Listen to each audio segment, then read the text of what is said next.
प्रधानपति बना, उसका दिमाग 7वें आसमान पर चढ़ गया। कुर्सी की गर्मी अभी ठीक से महसूस भी नहीं हुई थी कि सबसे पहला काम उसने ये किया कि सचिव जी को पंचायत भवन के उनके कमरे से बाहर का रास्ता दिखा दिया। बोला, सचिव जी, अब आप कहीं और अपना ठिकाना देख लीजिए। ये पंचायत भवन है, कोई धर्मशाला नहीं। असल में बात यह थी कि भूषण उस कमरे को अपना अड्डा बनाना चाहता था, जहां दिन रात उसकी महफिल जमे। सचिव जी बेचारे क्या करते, अपना बोरिया बिस्तर समेटे और सीधे प्रहलाद चाचा के घर पहुंच गए। बेटा, ये भी तो तुम्हारा ही घर है, जब तक मन करे रहो। अब पंचायत भवन का हाल बेहाल था। भूषण, विनोद और माधव उसी कमरे में डेरा जमा लिए थे। भूषण भी अब रात में वहीं रुकता था। एक शाम जब विकास और सचिव जी ऑफिस से निकल रहे थे तो सचिव जी ने विकास से कहा, विकास, देख रहे हो, ई पंचायत भवन अब ऑफिस कम, इन लोगों का घर ज्यादा लगता है। सामने तार पर बनियान और गमछा ऐसे सूख रहा था जैसे कोई सरकारी क्वार्टर हो। उधर सचिव जी, विकास, पूर्व प्रधान जी और प्रहलाद चाचा की शाम की बैठक भी उजड़ गई थी। अब वो लोग पंचायत भवन के पास चौपाल नहीं लगाते थे, बल्कि प्रधान जी के खेत पर ही बैठकी जमती थी। बोतल खुलती और सबके अपने अपने गम छलकते। ऐसी ही एक रात थी। चारों जन अपनी बैठक खत्म करके लौट रहे थे। सब हल्के हल्के नशे में थे। गांव में घुप अंधेरा छाया हुआ था। विकास अपने मोबाइल की टॉर्च जलाए रास्ता दिखा रहा था। रास्ते में पंचायत भवन पड़ा। एक सेकंड रुकिए सचिव जी, विकास बोला, जरा हाथ धो लें, गंदा हो गया है। सचिव जी हैंडपंप चलाने लगे। खचाक खचाक पानी गिरा और विकास हाथ धोने लगा।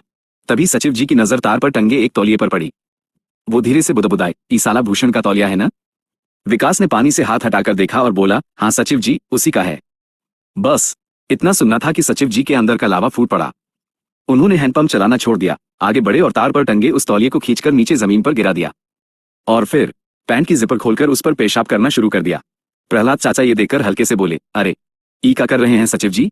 सचिव जी धार चलाते हुए बोले, बदला ले रहे हैं चाचा, बदला। बड़ा हमको निकाला था न कमरे से। प्रहलाद चाचा बोले, ई गलत है। तभी विकास, जो अब तक चुप था, आगे आया और बोला, नहीं, एकदम सही कर रहे हैं सचिव जी, साला नाक में दम कर रखा है। और ये कहकर विकास भी सचिव जी के बगल में खड़ा होकर उसी तौलिए पर मूत्र विसर्जन करने लगा। अब प्रहलाद चाचा अकेले खड़े थे। वो कुछ सोचते हुए बोले, हम बियर पीकर हमको भी मुंह तो लगी ही है। और फिर उन्होंने भी अपनी धोती संभाली और उसी तौलिए को सींचने लगे। तीनों अपना बदला पूरा करके चुपचाप वहां से निकल गए, जैसे कुछ हुआ ही ना हो। अगली सुबह विनोद हाथ मुंह धोकर उगही वसूली के लिए तैयार हो रहा था। उसने देखा भूषण भी हैंडपंप पर मुंह हाथ धोकर तैयार हो गया है। तभी विनोद की नजर तार पर पड़ी, जो खाली था। उसने नीचे देखा तो तौलिया जमीन पर पड़ा था। विनोद झट से तौलिया उठाया और बोला, भैया, लगता है कल रात बहुत ओस पड़ा है, तौलिया पूरा गीला हो गया है। भूषण ने विनोद के हाथ से तौलिया लिया और अपना चेहरा पोंछने लगा। जैसे ही तौलिया नाक के पास आया, एक अजीब सी गंध उसके नथुनों में घुस गई। छी, ई माह काहे रहा है बे? भूषण मुंह बनाते हुए बोला। माधव ने उसके हाथ से तौलिया लिया और उसे सूंघा। फिर उसने तौलिए को निचोड़ा तो उसमें से कुछ बूंदे पीला पीला पानी नीचे गिरा। विनोद बोला, कल रात पानी भी बरसा है का?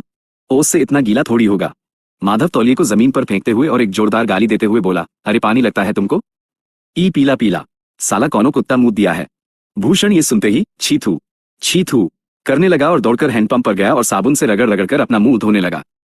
फिर गुस्से में बोला, पहला काम पंचायत भवन की बाउंड्री करानी है, साला कुत्ता अंदर घुस के तौलिया पर मुंह दे रहा है। भूषण को शक हुआ कि कोई कुत्ता तौलिया कैसे गिरा सकता है। वो सीधा ऑफिस के अंदर गया।